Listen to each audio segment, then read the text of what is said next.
Have you ever wondered why two students can write on the same topic, yet one scores 40 out of 50 while the other scores 25 out of 50? Or why some students will write all their objective questions correctly, or almost all of them correctly, and yet fail to achieve excellent grades in English? The difference is not always due to intelligence. It is due to the fact that one student understands how examiners award marks, while the other student does not. So in this video, I'm going to explain what the examiners look for when they are marking your script, how to reduce some errors, and then the strategies that will help you to maximize your performance in English language, essay writing, summary writing, objective test, and then oral English. So if you are preparing for your WAEC or NECO examinations, this lesson will significantly help you to improve your overall scores. So stay with me till the end of this lesson. Hello everyone, and welcome to A1 English Language for Secondary School Students. If you are new on this channel, you are welcome. Here we provide practical lessons, examination strategies, and study techniques that will help you to perform well, excellently well in your NECO and WAEC examinations, and even secondary school English examination. So, one of the most common mistakes students make is believing that passing English examinations, that is in NECO and WAEC, depends solely on studying grammar and then memorizing answers. That's not correct. Although they may be needed, but they are not sufficient to make you pass your English examination. Each year, WAEC appoints trained and skilled examiners to mark your scripts. And these examiners are not looking for unnecessary complex vocabulary. They are looking for responses that meet the requirements of the marking guide. Okay, so if you know what is expected of you, it will help you to reduce your errors and then maximize your performance in these examinations. And if you know some aspects of this, maybe you pass very well in some aspects of this and neglect others, this will significantly or negatively affect your scores. So balanced preparation is needed before you will be able to score very well in your examination.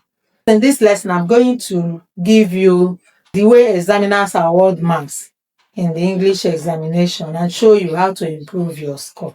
So before we go into how examiners award their marks, let's look at overview of English examination. Overview of the English language examination.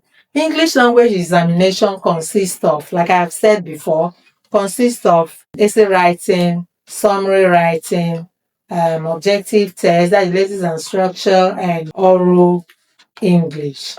So, in this area, students are required to perform very well. Like I said before, if you pass maybe a section and you neglect other sections, your marks, overall marks, will be greatly affected. Okay, you will not score very high marks. So while studying, your balanced preparation is very necessary. I have divided this topic into two parts. We are looking at part 1 today, and part 1 is all about essay writing, while part 2 involves summary writing, comprehension, basis and structure, and oral English. So in part 1, we are looking at how examiners award marks in essay writing. Essay writing carries significant marks in English examination, and it makes this one of the most important sections in the English examination. So it's very, very significant. Now, many students assume that examiners will simply count their grammatical errors and award marks accordingly. No, that is not correct. They look at several key areas before awarding marks. And one of that key areas is content. What do we mean by content? Content simply means what you have written. The examiner will ask questions like, did you answer the question correctly? Did you understand the question? Because if you understand the question, you will be able to write correctly. Your ideas, are they relevant? The key points you have given, are they well developed? These are the things the examiner will be looking at under content. So in your content, if you shift from maybe from relevant to unrelated ideas, it will be difficult for your essay to be followed, and then it will reduce your mark. So make sure you understand exactly what the examiner wants you to do so that you will answer the questions correctly. That is your content. And remember, content is 10 marks in your WAEC examination. So if your content is okay, you answer questions correctly, you give enough points. Your points should be up to 3 or even more. Once it's less than 3, you will not score high marks there. Then we also have organization. Under this organization, we are looking at the structure and how you develop your key ideas in your paragraphs. That is organization, the structure and the arrangement of your ideas. Okay, so the examiners are looking for clear introduction, well-developed body paragraphs, and strong conclusions. These 3 things are very important under organization. So, to organize your work very well, don't forget to use linkers. These linking expressions like first, in addition, furthermore, and so on should be used to link your paragraphs so that there will be logical presentation of ideas, and then there will be coherence in your whatever you have written. Okay, so all these are very necessary under organization. Another thing that is necessary under organization is to look at the question and know exactly the format you are using, because each essay, whether letters or other forms of essays like narrative and descriptive, have their different formats. For example, if you are writing on an informal letter, your informal letter should have one address. Then if this formal, there should be 2 addresses, your own address and the recipient's address. All these things are looked into under organization. If you are writing an essay like narrative essay or descriptive essay, one of your topic, there must be topic. Okay. And when it is this formal letter, there should be title, salutation, and when you are through, there should be complimentary clause. And under that complimentary clause, your full names, your signature. You start with yours faithfully, your signature, and your full names. It must be there when you are talking about organization. And if it's informal, you talk about the salutation and then the complimentary clause. That is yours sincerely and your first name. That is what the examiner will be looking for under organization. Then expressions, that's to do with the quality and clarity of your English.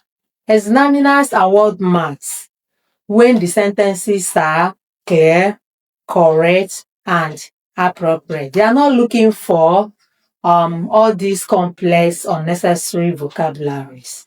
No. They are looking for simple and accurate sentences. They will award marks under that. Let's take, for example, you want to impress the examiner. You use something like, the educational institution has facilitated my intelligence enhancement. Let me say it again. The educational institution has facilitated my intelligence enhancement. And another person now use my school has helped me improve my knowledge. You can see that this second one is clearer than that first one. And it is even more natural and more effective than that big vocabulary you are using to impress the examiner. So try to do that very well. And then let's look at mechanical accuracy. Under mechanical accuracy, we are looking at error in punctuations, error in the use of preposition, subject verb agreement. We also look at errors in capitalization. Many students don't know how to capitalize their sentences. You will see them using capital letters in the middle of sentences instead of using them where they're supposed to use them, like for proper nouns and in the beginning of sentences. They are all part of mechanical accuracy. So all these errors and other errors, maybe spelling errors, okay, they are all part of this mechanical accuracy. When you use them wrongly, it will affect your scores. That is why after writing your essay, sit down and revise so that you'll be able to remove those errors and be able to score high marks. Now, we want to look at common essay writing mistakes. When you are writing essays, what are those mistakes that can affect your scores? Many students lose valuable marks because they misinterpret the question. Okay, probably they don't understand the question. So instead of leaving it for the one they understand very well. Some of them will continue to write on it, and then the answer will be relevant to what is asked. Remember, under your content, when you write irrelevant something, you will not score marks there. What do I mean by that? For example, you are asked to write on the importance of reading. Instead of you writing on the importance of reading, you start writing on maybe social media. See, under content, you have written irrelevant something and your marks will be reduced. Okay, and then they write off topic. You know what we mean by off topic? The topic is not relevant to what is asked. Then they use poor paragraph structure. When you don't paragraph your work very well, then it will also affect your score. Then repeat ideas unnecessarily, provide insufficient content. This content is very necessary. Remember, 10 marks. Organization, the content is 10 marks, organization is 10 marks, expression is 20 marks, while mechanical accuracy is 10 marks. So under content, if your content is insufficient, your mechanical accuracy will suffer because the examiner will first of all count number of words you have written before assessing you. So if the number you have written is not up to 450 words, then you are under mechanical accuracy, you have started to lose marks. So try as much as possible to write up to 450 words. It will help you to score well in your content as far as you have developed your ideas very well. Then make consistent grammatical errors. Watch it, please. Grammatical errors reduce students' scores. So don't commit so much errors because it will affect your scores. Then some of them ignore punctuation rules. You see students writing without even comma, full stop, and all that. So don't break the rules. Punctuate very well. And some fail to revise their work. Yes, very important. Assign or allocate time to revising your work. There should be time for that. When you are to revise your work before you submit. Now we are looking at examiners' insight. Some students believe that examiners award marks for complex vocabularies, like we said before. That is not correct. The examiners are looking for certain things. They reward relevant and well-developed ideas. If your ideas are relevant to the question and it's well developed under paragraphs, they will reward you. Then clear and logical organization. Yes, your organization should be logical. If I were you, if I want to write, I would list my points. That is planning. Plan your points very well. Then start from the most important one you can explain very well, progressively. Your examiner will be impressed with your first explanation, the second, and others. Okay? And remember, always use up to 3 points, because under contents, you will get more. And then also accurate use of English. It's better to use correct English, like I have explained before, instead of looking for big vocabulary to use. Then professional presentation, neat handwriting. Examiners, like I usually say, will only mark what they've seen. They will not mark what they did not see. So your handwriting should be okay. Then consistency and clarity throughout the essay. Your essay should be clear. And then proper understanding of the question so that you don't misinterpret and write irrelevant points. And logical progression of points. Like I said before, arrange your points, choose from the one you can explain more, and progressively. That is how you will score very well. So when you are writing your essay and you use simple and accurate expressions, you will gain more marks than someone that use big vocabulary. Remember, this is just the first part. So, if this one has helped you, please click like, then share to your friends so that they too will gain from this, and then subscribe for more. When you subscribe for more, leave your notification button open part 2, then you will be able to see it. Thank you very much for staying with me.